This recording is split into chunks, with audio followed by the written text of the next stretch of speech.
झारखंड मुक्ति मोर्चा का महाधिवेशन की तैयारी लगभग पूरी हो चुकी है। 13 है झारखंड मुक्ति मोर्चा के महासचिव फागू बेसरा जी, हम उनसे जानते हैं क्या तैयारी है आप लोगों की इस बार महाधिवेशन को लेकर, क्या क्या आप लोग जो निर्णय लेने वाले हैं, कुछ एक हम लोग को भी बताने का थोड़ा। झारखंड मुक्ति मोर्चा का 13वां महाधिवेशन 14-15 अप्रैल को खेलगांव स्टेडियम में आयोजित की गई है और लगभग महाधिवेशन का तैयारी लगभग पूरी कर ली गई है। क्योंकि महाधिवेशन से पहले संगठन में बहुत सारा प्रक्रिया को अपनाना पड़ता है।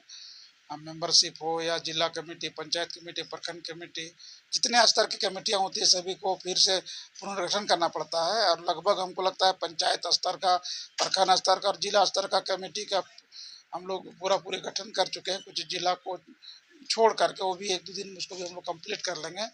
और उसके पहले चूँकि संगठन में हम लोग 3 साल का रोड मैप, ये पार्टी का महाधिवेशन है और ये हमारा सर्वोच्च पार्टी का एक तरह से मंच कहा जाएगा।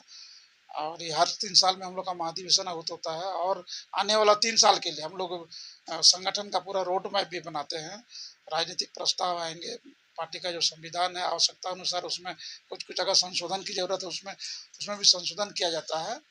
इसलिए लगभग हमको लगता है कि उसके लिए हमारे गुरु जी के दिशा निर्देश से और हमारे कार्यकारी अध्यक्ष हेमंत सोरेन जी के दिशा निर्देश से सभी चीज़ों को तैयार करने के लिए कमेटी का भी गठन कर दिया गया था। उसमें संविधान संशोधन कमेटी में हम भी सदस्य के रूप में हैं और हमको लगता है कि राजनीतिक दस्तावेज, प्रस्ताव और संविधान संशोधन से संबंधित जो भी प्रस्ताव है लगभग हम लोग ने उसको कंप्लीट कर लिया है।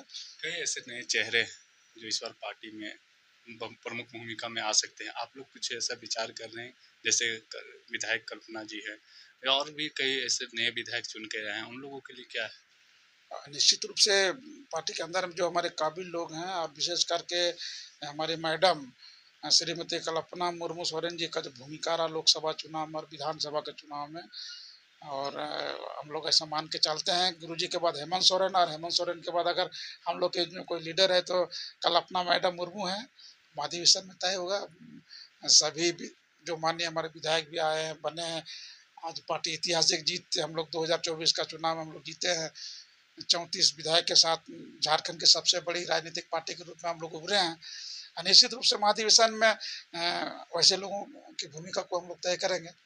कुछ जिस तरह से कई ऐसे मुद्दे हैं जो मुख्यमंत्री हेमंत सोरेन के नेतृत्व में पिछले टर्म में भी पूरा हो जाना चाहिए थे या विधानसभा से पास होकर भेजा गया, लेकिन अभी तक वो धरातल पर नहीं उतर पाए। जैसे स्थानीय नियोजन नीति हो गया या 32 के खतियान आधारित नीति हो गया, उस सारा चीज को लेकर क्या इसमें चर्चा होने की उम्मीद लग रही है? निश्चित रूप से चूँकि हम लोग का जब 2019 में झारखंड मुक्ति मोर्चा के हमारे हेमंत सोरेन जी के नेतृत्व में जब हेमंत वन की सरकार बनी और हम लोगों ने झारखंडी जनताओं का जो मूलभूत जो समस्याएं हैं, वो स्थानीय नीति का मामला हो, चाहे नियोजन नीति का मामला हो, चाहे झारखंड में रहने वाले ST SC OBC को आरक्षण देने की मामला हो, तमाम इशू को लेकर के पिछला सरकार में ही हेमंत सोरेन जी ने उसको पहल भी किया।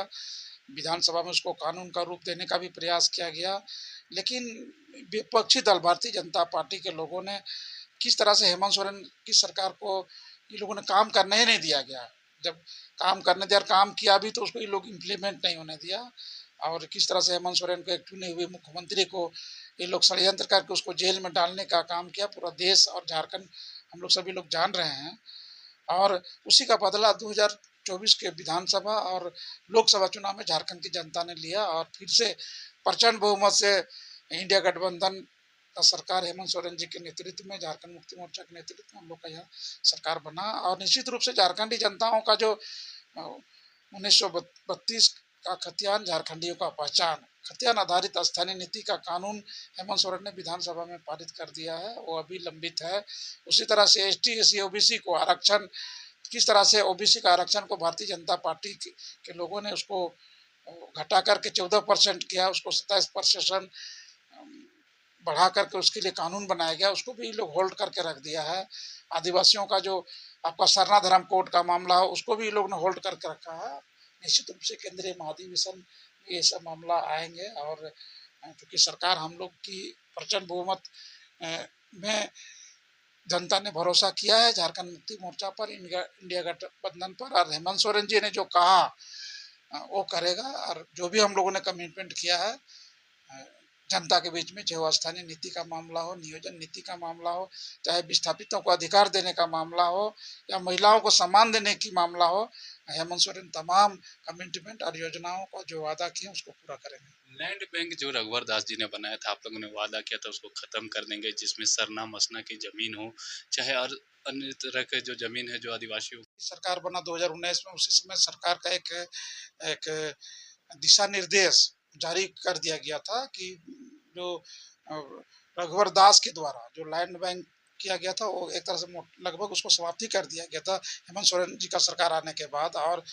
2020 में लैंड रेवेन्यू विभाग के द्वारा एक अधिसूचना भी जारी कर दिया गया था। उसके हिसाब से इस तरह का जमीन जहाँ पर मामला है, खास करके गैरमुजरा बंदोबस्ती लैंड में, उसके लिए अंचलाधिकारी को अधिकृत, कानूनन पहले से भी अधिकृत था लेकिन उसको फिर रिफाइन करके उसको अधिकृत करके जिम्मा भी दे दिया गया था कि जांच करके वैसे मामला का जो है ना निष्पादन करने के लिए।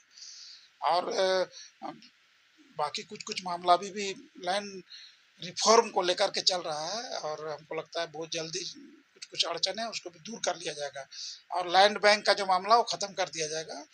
और जो झारखंडी जनताओं का, चाहे वो जिस तरह का भी जमीन में CNT एक्ट और SPT एक्ट के तहत अधिकार जो निहित किया गया है वो अधिकार जनता को मिलेगा।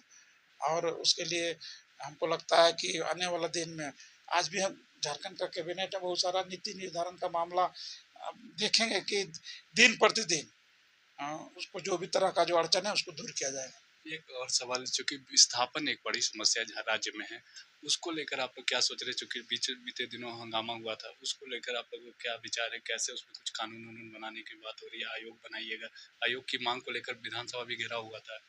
विस्थापन, चूंकि झारखंड में ये जो समस्या जो है ना विरासत में हम लोग को मिला है, देश की आज़ादी के बाद से लेकर के यहाँ जो खनिजों का जो अपार भंडार है उसको दोहन को लेकर के, और यहाँ पर आप देखेंगे जी HEC हो, चाहे सेल हो, चाहे DVC हो, चाहे कोल इंडिया का BCCL ECL या NTPC का भी बहुत सारा कोल माइंस एरिया है, या जिंदल का भी यहाँ पर एक बहुत बड़ा प्लांट है। तो बहुत सारे लोग यहाँ पर विस्थापित हुए हैं और मनमानी ढंग से उसको कंपनसेशन या पुनर्वास का लाभ नहीं दिया गया है। और ये लगातार उसको लेकर के हम लोग अलग राज्य का भी आंदोलन हम लोग करते थे। एक बहुत बड़ा मुद्दा रहता था विस्थापन का, क्योंकि सेल हो, HEC हो, चाहे कोल इंडिया का जो माइंस है वो आज का नहीं है, ये बहुत पहले से यहाँ पर ये लोग माइनिंग करके लोगों को उजाड़ा जा रहा है और अभी भी उसी के तहत उजाड़ने का ये लोग योजनाएं बना रहे हैं। कहीं कहीं विस्थापितों का सवाल को लेकर के झड़प भी हो रहा है। अभी जो आपका सेल में जो घटनाएं घटी या अन्य जगह में विस्थापित तो अपना अधिकार के लिए आंदोलन कर रहे हैं तो कंपनियों के साथ झड़प हो रहा है और इस तरह की घटना कहीं कहीं हो रहा है। तो विस्थापन को लेकर के हेमंत सोरेन की सरकार बहुत गंभीर है। और क्योंकि पिछला बार तो हेमंत सोरेन जी को लोग काम करने ही नहीं दिया, अभी तो लगभग हम लोग का 2-3 महीने का सरकार का ही अभी कार्यकाल हुआ है। हेमंत सोरेन जी विस्थापन को लेकर के बहुत गंभीर है और विधानसभा में भी और विधानसभा के बाहर में भी हेमंत सोरेन जी की सरकार ने घोषणा किया है कि विस्थापितों का अस्थायी समस्या का समाधान ढूंढने के लिए एक मॉनिटरिंग कमेटी, एक आयोग गठन करने का प्रस्ताव है और सरकार के पास अभी वो लंबित है। हमको लगता है बहुत जल्दी वो विस्थापन अधिकार आयोग का भी गठन हो जाएगा। और यहाँ जो विस्थापितों का जो अधिकार का जो मामला है, अभी विवाद जो हो रहा है ओल्ड इक्विजिशन के मामले में हो रहा है। ये ओल्ड इक्विजिशन में जो लैंड इक्विजिशन एक्ट 2013 बना उसमें सेक्शन 105 में प्रावधान है, उसको या तो नए सिरे से उसको एक्विजिशन करना है या जो 5 साल के अंदर में पोजीशन नहीं लिया तो उसको क्वाइस करके नए सिरे से उसको एक्विजिशन लेना है। उसको लेकर के लोग 300 सुप्रीम कोर्ट में मामला जो है ना अभी सुप्रीम कोर्ट के न्याय उसको संविधान पीठ के पास मामला लंबित है और उसमें सुप्रीम कोर्ट का भी बहुत पहले जजमेंट आया हुआ है। लेकिन यहाँ का जो ब्यूरोक्रेट है और कंपनियां, खास करके जो कारपोरेट घराने के जो लोग हैं, लैंड एक्विजिशन एक्ट 2013 में जो प्रावधान अगर उसको ठीक से अगर इम्प्लीमेंट किया जाए देश के अंदर में, राज्य के अंदर में, तो हमको लगता है कि ओल्ड एक्विजिशन का जो विवाद का जो मामला भी है वो खत्म हो जाएगा।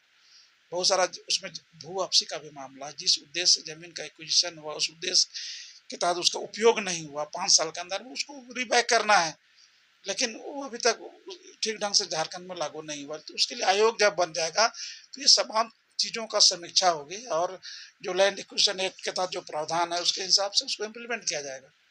एक आखिरी सवाल है। आंदोलनकारी लोग लगातार प्रदर्शन कर रहे हैं, सम्मानजनक राशि की मांग कर रहे हैं, मेडिकल सुविधा मांग कर रहे हैं। आप चूंकि आंदोलनकारी रहे हैं, तो आपको क्या लगता है जो वो लोग मांग रहे हैं सही है, या फिर उसमें कुछ चेंजेस भी हो सकता है?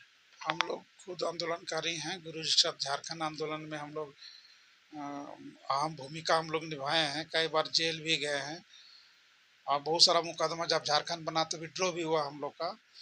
और आंदोलनकारियों का को लेकर के हेमंत जी का सरकार गंभीर है। और अभी जो जो भी सम्मान मिल रहा है, हम समझते हैं कि झारखंड मुक्ति मोर्चा के नेतृत्व में इंडिया गठबंधन का सरकार बना, चूंकि झारखंड आंदोलनकारी पार्टी झारखंड मुक्ति मोर्चा है और निश्चित रूप से आंदोलनकारियों को सम्मान मिलना चाहिए। और उसके लिए प्रस्ताव भी लगभग हमको लगता है पिछला गवर्नमेंट भी बन के रेडी हो गया था।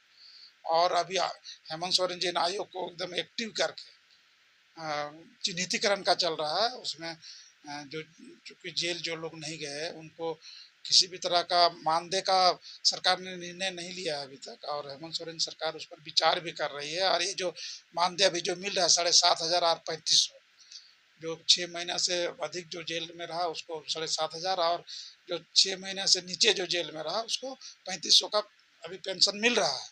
और आंदोलनकारी जो शहीद हुए उनके परिवार आश्रित को नौकरी देने की भी बात हो रही है। और आंदोलनकारी को रोजगार में नियुक्तियों में कैसे आरक्षण का लाभ दिया जाए उस पर भी सरकार विचार कर रही है। और हमको लगता है इस विषय पर भी बहुत जल्दी सरकार का निर्णय हम लोग के बीच में होगा और सभी आंदोलनकारियों को मान सम्मान उसको मिलेगा, दिया जाएगा। तो ये थे फागू बेसरा जी, जो बता रहे थे कि किस तरह से झारखंड मुक्ति मोर्चा अभी महाधिवेशन के दौरान सोचने वाली है और किस किस बिंदुओं पर चर्चा करेगी। सहयोगी रिजवान के साथ मैं संजय झा, कोयलांचल संवाद रांची।